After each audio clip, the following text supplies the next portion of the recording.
Hello all, welcome to part 25 of the Wireless LAN Security Mega Primer. So I've called this edition Mood Swings of a Wandering Wi-Fi Client, and you'll know just in a couple of minutes why I called it so. We all have seen in previous videos that when we looked at hotspot and honeypot based attacks, the client basically had some sort of an open authentication as well as no encryption based SSID stored in its profile, which we exploited. However, a client could have multiple such profiles. They could be open, web, WPA, WPA2, personal, as well as enterprise. And this is where the question arises that how do we go ahead and attack all of these clients? And is it even possible to attack all of these different SSID profiles? Now, there are a bunch of tools out there, but unfortunately, none of them seem to work. So we'll crack this from basic principles, right? So here is the question, how do we begin? Now, what we will do is, first we will figure out what are the different SSIDs the client is actually probe requesting for, right? And from there on, we will go ahead and create 4 different access points with open web, WPA personal and WPA2 personal for that same SSID and see which one the client connects to for that specific profile, right? We leave out WPA, WPA2 enterprise for the time being. I'll come back to it later. So let the games begin. Okay. So hopefully I should have my trusted card. Yes. So let me first create a monitor mode interface.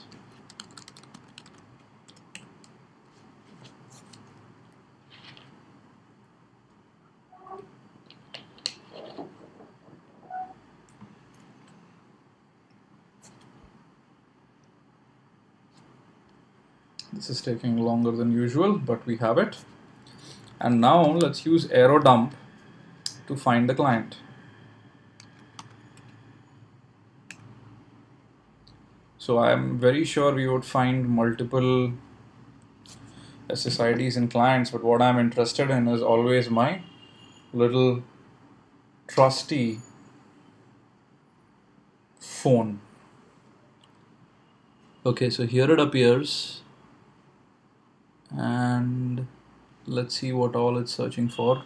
Actually cycling through all channels, and hence it takes a little bit of time to figure out if it is actually searching for any other network or not.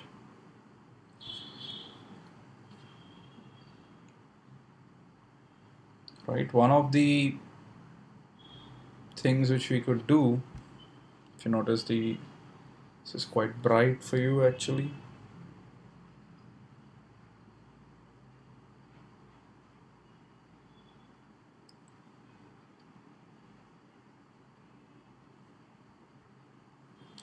So one of the things is to probably station ourselves on just one channel, because the client typically would cycle around various channels and send these probe requests, right? So let's just use one channel and wait for our client to probably come around there, right? And you could also like some interesting SSIDs out there. Probably connect an access point also.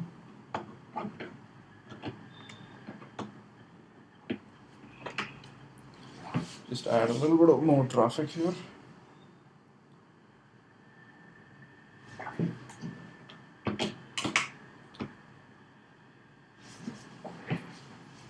Right, so this is slowly picking up a little bit of stuff, and now seem to be connected to one of the access points, which is D-Link, right? but we typically want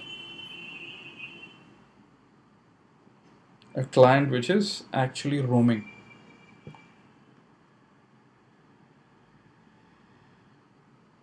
So let's now disconnect the access point. D-Link was the access point which we were kind of using, which is the kind of honeypot access point which is there, right? So now if you notice, the client will be disconnected very soon and it is probing for D-Link once again. This was the access point we had used in the previous demo. If you notice, D-Link is practically down right now, though arrow dump takes a little bit of time to actually show that, right? So there could be multiple such profiles. Now the point is, we do not know what profile is D-Link or wireless lab. So what do we really do, right? We know the client is actively probing and could actively search for both of these. So let's go ahead, restart this capture. We also seem to have captured a little Wpa handshake. And let's start monitoring on this channel. Right. Now here is the question. We know that D-Link is also stored in the client's profile currently because we connected to D-Link. So how do we create different access points with different configurations? Now, as you know, there is only one monitor mode interface, Mon0. But here is the interesting thing. Some of you may already know, you could create multiple monitoring mode interfaces on the same physical interface. So we could just hit start WLAN 0 and this creates Mon1. I could hit this again to create Mon2, hit it again to create Mon3, and hit it one more time to create Mon4. Right? So now when we look at it, we have 5 monitor mode interfaces. One is where all the sniffing and everything is currently happening. Right? And D-Link was a profile it has connected to previously, which means it's stored.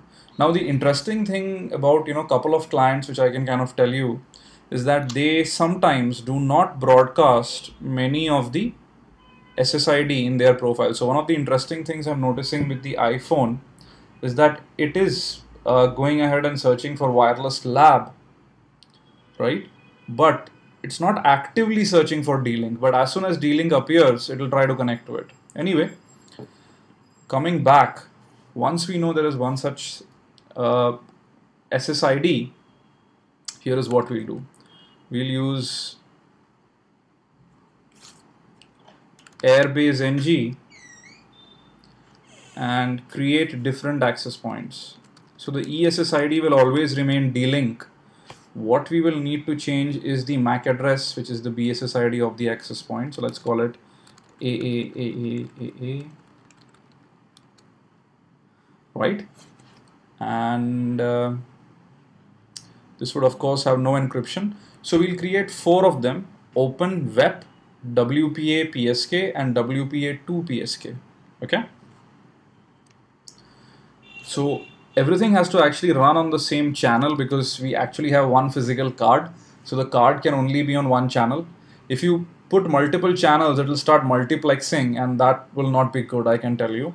So there's no problem at all. We can keep everything on one channel, right? Which is channel 1 in this case. And then let's give it Mon1 for the first access point. Awesome. So now if we kind of go back here, we are seeing that there is Mon1 with all AAs as MAC address with name D-Link, right? Note this is not showing D-Link, but if you take up a Windows laptop, it would typically end up showing it. Anyway, so now we open another tab, and this time we will go ahead and create a web encrypted access point with the same name. The client is currently down, the client is not up. So we are just creating all of this in the background. it doesn't really matter. I mean, you could be creating and you will notice, well, even before you may reach WPA2, the client may already have connected to one of them. Channel is 1.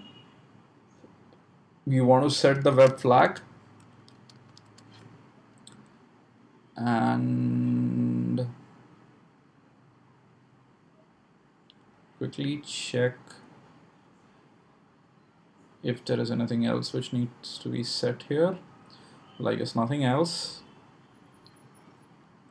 And this is going to use mon2, right?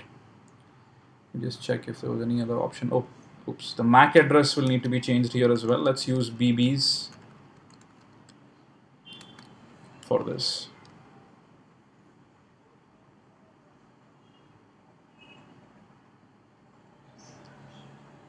Right?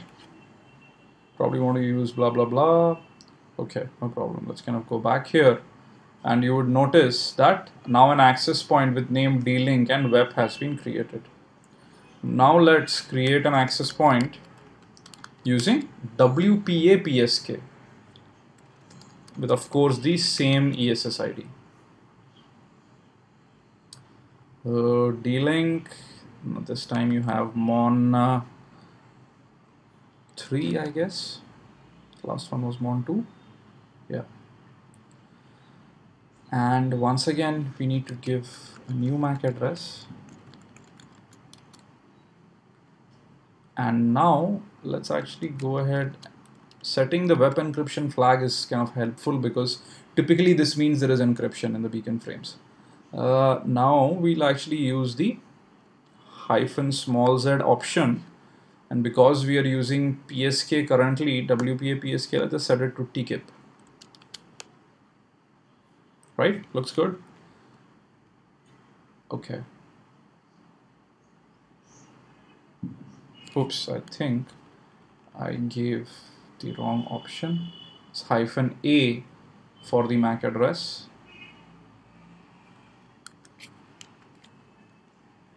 Right, awesome. Now let's kind of go back here and you should see 3 access points. Perfect. Right, if you see in between we had 1 because of the kind of typo which we had, that went off. So we could just quickly restart this to ensure there is less clutter around, right?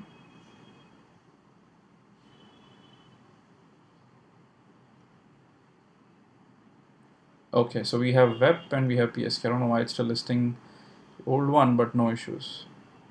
It seems to be listing open web and WPA, right? Last one is Vivek, which we don't really care about.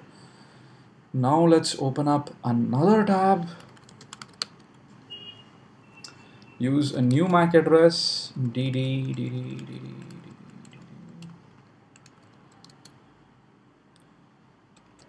ESS ID remains the same, channel remains the same. This is going to be the mon3 interface. Anything else? I have a very bad memory for options. And now we'll actually end up using the -Z for WPA2. And this time let's give it a CCMP. Seems to be looking okay. We have 0, 1, 2, 3. I think this should be 4. Right. And now we are back here and now we have 4 access points, right? AA is the open one, BB is basically the web one, CC is the WPA PSK, and DD is the WPA2 PSK, right? Awesome. Now let's do the following. Let's also open up Wireshark. Before we do that, let's take the client's MAC address who we are trying to probe right now. I guess it seems to have disappeared, but we can still get it. Here is the client MAC address. This is the MAC address of my iPhone, right? The reason is you will notice something very interesting. Okay, let's open up Wireshark. We could continue to sniff on mon0. There's no problem with that at all because that's what we've created for all the sniffing. Now what we are interested in is wlan.addr equals then the client's MAC address, right? Apply the expression, restart the sniffing. This way now we can monitor what the client is doing on channel 1. The reason is any interaction the client is going to have with all of these honeypot access points which we just created here is going to be only on channel 1, right? There's one in which there is channel 1 missing. The third one, TKIP. I guess I forgot to give the channel here. Yes. No problem, right? And now one of the additional things which we will do is also store this somewhere, saying honeypot. Okay. But the games begin. Now all the access points are on the same channel. We have open web WPA PSK WPA2 PSK, right? See all those beautiful beacon frames out there, and let the games begin. So I have just started my client, right? And what you would notice is that it is sending probe requests for which probe responses are also being sent, right? And it is now going to try and connect to one of them. Hopefully I'm not dropping too many packets.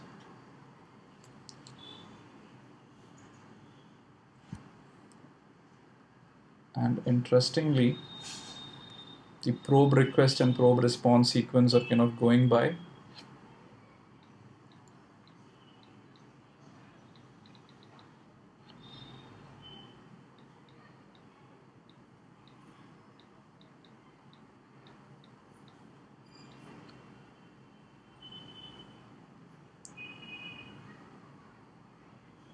And let's see what we have here right now. So interestingly, we have managed to capture a Wpa handshake, even though like always Wireshark, oops, should I stop the sniffing? Wireshark has been kind of a disappointment. Okay, let's actually restart this thing.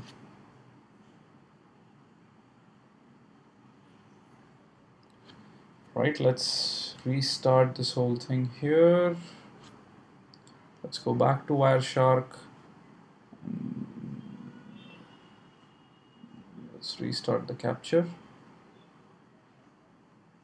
Okay, looks good now. Let's start the client once again. Client is sending out probe requests and probe responses. And let's actually have a look here.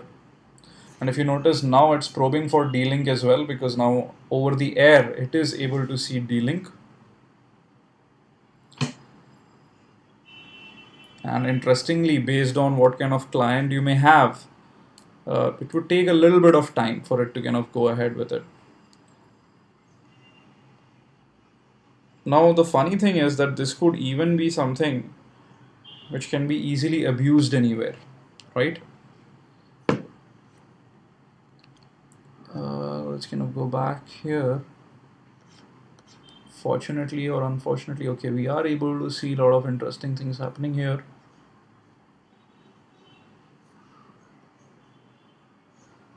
Okay, perfect. I don't know how, if you notice, this is a bit unstable because for whatever reason, it's not capturing all packets, but I think our job is kind of done.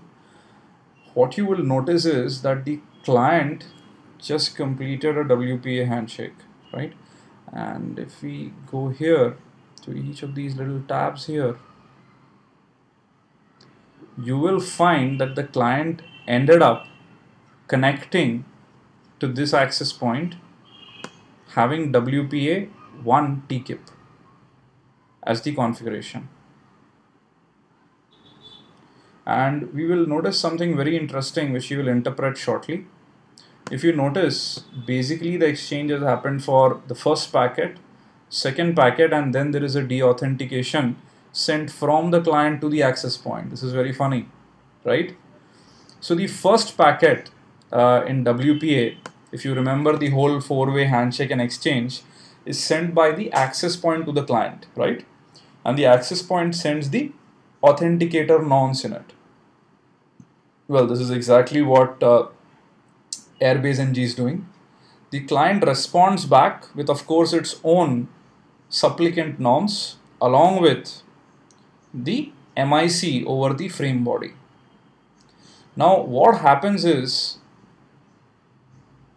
basically after this, the AP has also gone ahead and sent a packet to the client, which unfortunately we are not able to see here, but it does not really know the key, and hence either it is not sending or it probably sent something which didn't work and the client automatically sent a deauth. But here is something very interesting. We were able to catch the handshake, or let's see, probably it's part of the handshake. Let's launch Wireshark. And I guess the name we had given to this packet capture was honeypot. Looks like there are two of them. It should be the second one. And what we can do is quickly just look for the ePol frames. Some here. Let's just go to the end here, clear the expression. This way we can see a little bit more in case this has captured something. Okay, right? So this was able to capture two packets. Now here's the funny thing. If you kind of remember and go back to our slides, we had said that packet 1 and packet 2 are sufficient to crack WPA PSK, right? Why? Because the AP nonce, the client nonce, the MIC, client MAC address, AP MAC address, all are available. So we could do the brute force dictionary attack. So now the funny thing is, if we just come back here to this terminal, honeypot2.cap actually contains a handshake. And we could actually launch an attack using aircrack NG against this handshake packet, even though it only contains the first two packets. Note, this is something very important and interesting. So it says it was able to find one handshake here for CCCC, right? So let's take network 4. And of course, currently the passphrase is not in the dictionary. Let's look at the dictionary. And which would actually mean that, well, you may fail, right? But if the passphrase is in the dictionary, you may be able to crack this as well. So we will go ahead and look at that later about how we can probably crack this in a reverse way and everything. But coming back to our slides once again, where we are just dealing with honeypots in general, in conclusion, yes, it is possible to have the client associate with you, but after that you may be failing to establish a real encrypted connection to be able to send and receive data from the client. The reason being, you do not have the key. The same applies to Web, WPA as well as WPA2 PSK, right? So association will happen. Why? Because first there is authentication, probe request, probe response. Then there is the authentication phase, which is typically open. And even if it was shared key with Web, we know it can easily be broken. Then basically we have the association phase. Post association, data transfer happens directly in the case of Web. In the case of WPA, WPA2 PSK, the PTK is derived using the PMK. Now, fortunately or unfortunately, packet 3 is the way the client knows that the access point actually has the right key, as the right WPA, WPA2 PSK passphrase. And we fail at that point. So in the next video, we will take up all these 4 circumstances and do demonstrations where just with a client, we are able to crack all of this. Now for Web, we already know Hirte attack, CFrag, you have the Cafe Latte attack, of course. In the case of WPA, WPA2, PSK, well, I mean, you know, our success probability is just as much as for the dictionary attack, which we talked about previously. But we will do all of these demos. So once again, in summary, you could create multiple access points which would be open, web protected, WPA protected, and WPA2 protected, right? If you notice, the client also tried to connect to this as well. So interestingly, with all of this, you could very easily go ahead and try and break the encryption in many cases. So that's all for this video. Please let me know if you have any questions regarding this. And like always, please leave your comments behind. If you have any questions, might be a good idea to leave in the comments. We have an extremely helpful community here who's doing a lot of stuff. And I think either even before I can get to your question, someone else may end up answering it. So post it here as well. It's very important. And that's it. Look forward to meeting you guys in the next video. Oh, by the way, I have also some good news before I kind of cut this video. I will be speaking at Black Hat USA this year, as well as at BrewCon. In Black Hat USA, I'm conducting a workshop 2.5 hours. In BrewCon, I'm conducting a 2-day training. So if any of you guys are around or plan to be there, either Black Hat, DEF CON or BrewCon later, definitely drop me a note. Nothing would make me happier but to meet one of you in person, right? That's all. Bye-bye. Enjoy.